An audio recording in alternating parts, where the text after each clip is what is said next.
The first morning Angela entered the Cole mansion, the air smelled like lemon polish and quiet rules. She clutched her small toad in front of her as the head housekeeper, Mama Ruth, walked her down the hall. No food in the rooms. No phones during service. Keep clear of the north wing after 9, Mama Ruth said, voice brisk, shoes whispering across marble. You listen, you learn, you keep your job. Yes, Ma, Angela replied. She noticed the house's strange rhythms, guards at interior doors, cameras tucked artfully into corners, paintings that seemed to hide seams in the walls.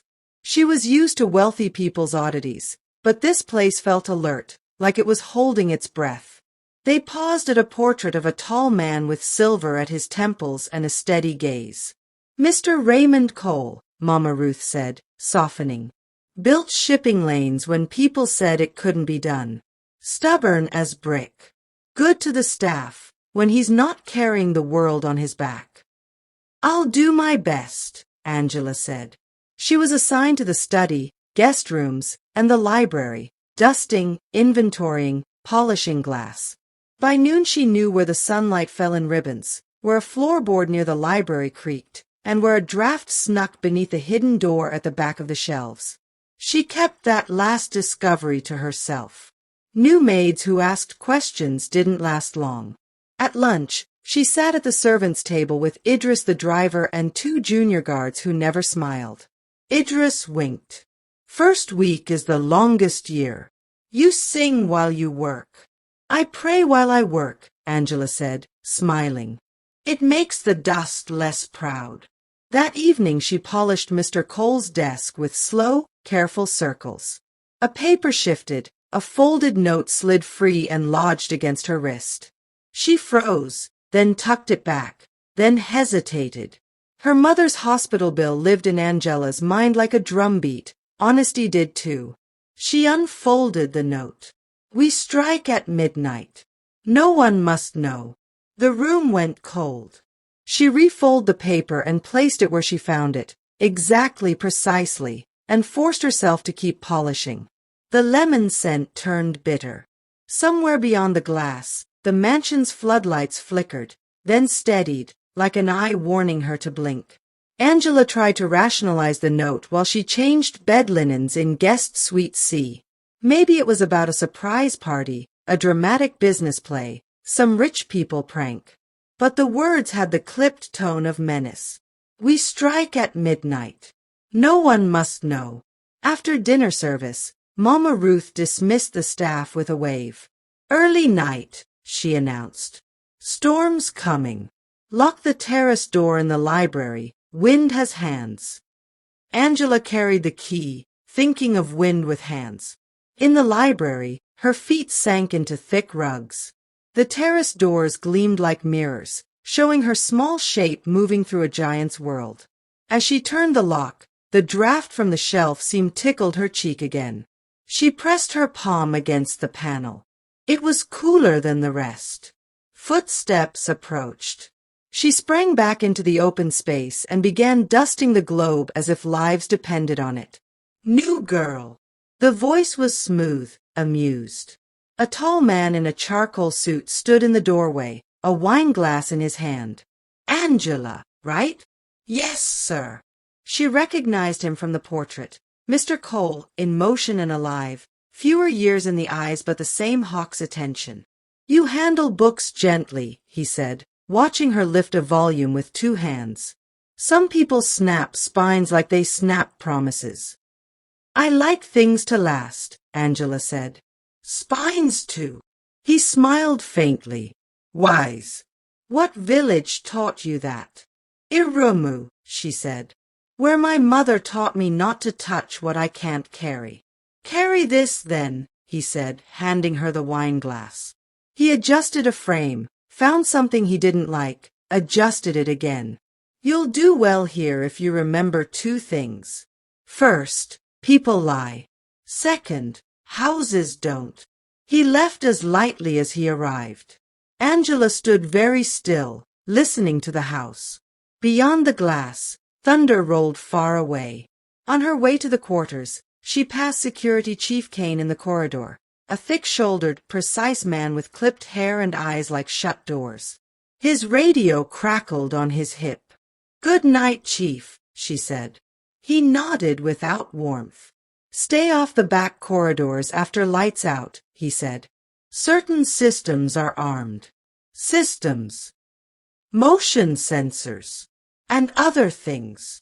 He walked on. In the shared room, Angela lay on her narrow bed and stared at the ceiling. She thought of the note. Her thumb moved across her phone screen, hovering over a message to her cousin. "You ever heard of rich people staging midnight? What?" She deleted the words. If there was a strike, she would hear it. If there wasn't, she would sleep. She didn't sleep. At 11:57, the rain arrived, thin at first, then insistent, a pencil turning into a pen. Lightning lit the window shade. Angela sat up. Her roommate snored softly, turned away. There, the whisper of a door. Another. Footsteps, careful, counting themselves. She slid out of bed and wore shadows like a scarf. Barefoot, she opened the staff room door 1 inch, then 2. The hallway was empty, but the sound threaded from the back stairwell, the one that led to the service entrance and the garden path. Angela knew the timing of the cameras from simple observation. The red dots swept in 12-second arcs. She breathed with them, moving only when the dot blinked away. On the landing, she knelt and peered between spindles. A figure in a black rain jacket lifted the latch to the back door. Another figure joined him. Masks, not carnival, not playful. Black fabric tied to the face, eyes cut out, mouths covered. The first one held up 2 fingers. The second nodded.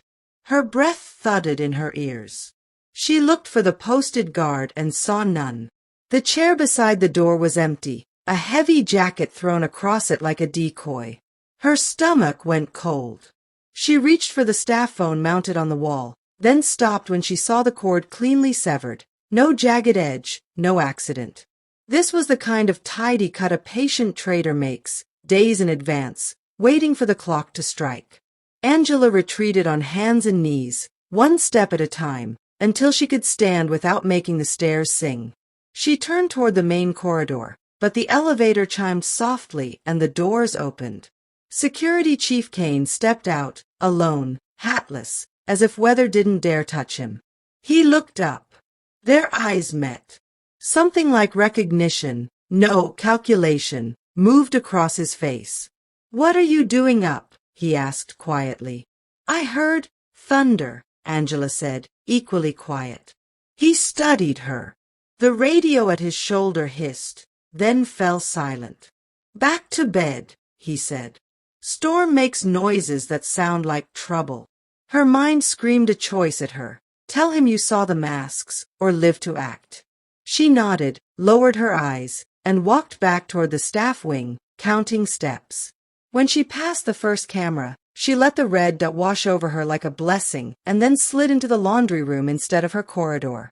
From there, a linen chute dropped into the pantry. From the pantry, there was a landline, old, stubborn, and, she prayed, still connected. Angela lifted the chute lid and wriggled through, teeth clenched, shoulders bruising, prayers threading her breath. Behind her, the house inhaled. The pantry smelled like cloves and iron. Angela tumbled out of the chute, landed on a bag of rice with a grunt, and scrambled up. The landline sat on the wall, cream plastic with a faded label, Kitchen 2. She snatched it up and pressed the cradle. Dial tone. "Thank you," she whispered, and dialed 112. The ring barely completed once. "Emergency services." "This is Angela from the Cole residence, West Ridge," she whispered. "Masked men, inside, possible, kidden." The pantry door opened. Kane filled the frame like a verdict. Angela dropped the receiver. It swung on its cord, bumping the wall softly. She raised her hands. Kane stepped in and closed the door with his heel, his face a smooth field. He looked at the phone, then at the chute, then at her. He didn't draw a weapon. He didn't need to. I told you to stay off the back corridors, he said. That wasn't thunder, she replied. He tilted his head, as if conceding a small point.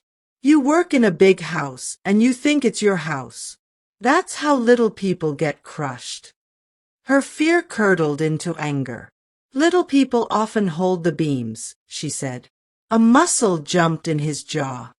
Hold out your wrists. No. He didn't repeat himself. He grabbed her, turned her, and zip-tied her hands in a single practiced sweep. It wasn't rage, it was efficiency. He opened the pantry door and nodded to someone in the hall. 2 masked men entered. One carried a coil of rope. The other smelled like damp wool and cigarettes. She called it in, the wool-scented one asked. Kane looked at the swinging receiver. Half called, he said. If anyone comes, we'll greet them. Take her to him, the rope man said. Better to keep the problems in one place. As they walked, Angela kept her face vacant, her eyes moving. The cameras blinked their predictable red sweeps. The house creaked from the storm. They passed the library, and the draft from the back shelves kissed her cheek again. She let hope be small and stubborn. In the basement, the air turned cold. The men led her into a large storage room where folding tables and banquet chairs slept in neat ranks. In the center, tied to a chair, Mr. Cole sat like a fallen flag, wrists bound, lips split, eyes bright. There's our maid, one of the masked men said, amused. Keen little bird. Mr. Cole lifted his chin, blood at the corner of his mouth. She's not yours to speak about, he said. Everyone here is mine to speak about, the rope man replied, tightening Angela to a support post with clever, quick knots. He checked Mr. Cole's bindings, then turned to Kane. Call your friend. Half an hour. Kane nodded and stepped aside, radio hissing. He used another device too, a phone without a case, numbers memorized.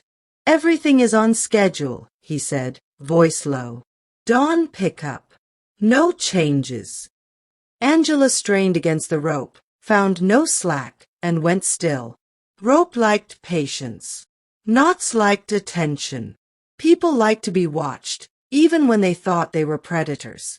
You won't get far, Mr. Cole said to the room in general, and to Kane in particular.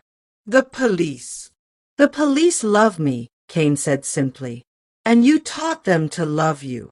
Favors were traded. Tonight we collect interest. Angela breathed slow and measured, her mother's voice in her ear. Panic wastes oxygen. Think like thread, find the path through. They left 2 men in the room, wool smell and rope, while Kane went upstairs.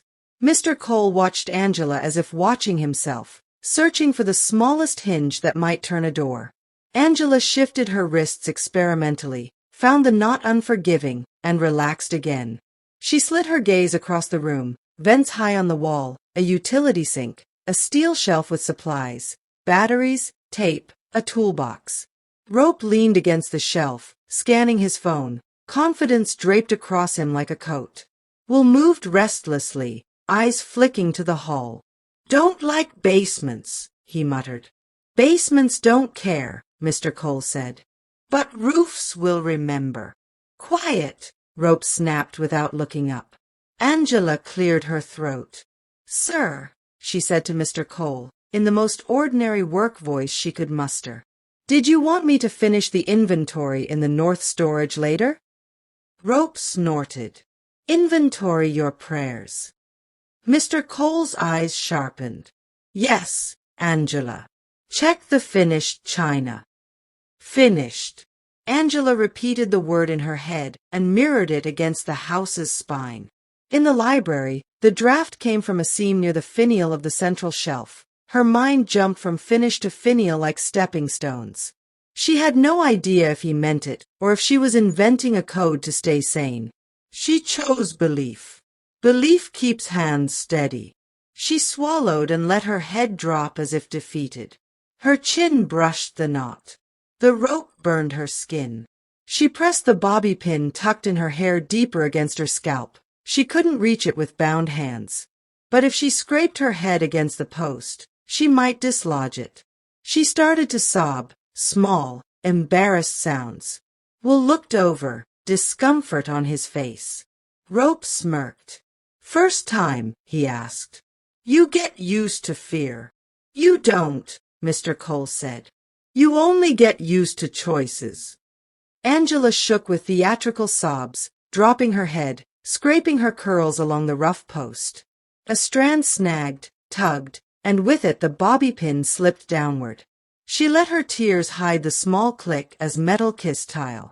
Rope didn't hear it over his music. Will frowned at the door again. Angela edged her foot forward, toes feeling for the pin. There, the cool kiss of metal under her big toe. She pressed down, dragged it closer, then trapped it under her arch and lifted her heel. Inch by inch, she pulled her foot back to her hands, the rope cutting, her breath steady. Rope finally pocketed his phone. "Bring the van to the lower drive," he told Wool. "We load in 5. "Storm's heavy," Wool said. "Storm is cover," Rope replied. Wool left. Angela twisted her wrists, lined the bobby pin against the knot, and began to pick. It wasn't a lock. It was a clove hitch feeding a figure 8, neat and spiteful. She worked the pin under the bite and pried, felt a millimeter of give, then another. She thought of her mother teaching her to tease out knots in fishing line. Don't pull. Persuade. Mr. Cole said, "You read quickly, Angela." "I read dust," she whispered. "What do you see?"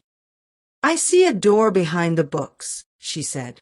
"I feel the house breathe there. A spark of approval." "Good," he murmured. "Houses tell the truth if you let them." Footsteps approached, Kane returning, accompanied by another set, lighter, impatient. A woman's voice cut the air. "Is it done?" Angela recognized the cadence. Lydia Harrow, Mr. Cole's executive assistant, known for shoes that didn't scuff and sentences that didn't waste time. Her presence sliced Angela's stomach. Lydia, too. Kane opened the door. Lydia stepped in, rain glossing her trench coat. Her perfect bun had a single stray hair, like a crack across glass. She looked at Mr. Cole with eyes full of pity she didn't feel. "You made it hard, Ray," she said softly. "You always do." "Ah," Mr. Cole said. The perfume of betrayal, expensive and bored. "Spare the poetry," Lydia snapped. "Sign the transfer. Your board will accept the emergency handover by dawn. You'll be safe. Retired. Quiet. And you'll be rich," Mr. Cole said. "Not safe. Not quiet. Rich." Kane set a folder on the table and clicked a pen. "Sign," he said. Angela's knot loosened one breath at a time. Angela freed one wrist and kept her arm angled so the rope still looked snug. She slid the bobby pin into her palm and began working the other wrist. Kane shifted his stance to view both captives at once. Lydia checked her watch, then the door. Rope hustled back in, rain on his shoulders. "Lower drive is flooded," he said. "Use the north loop."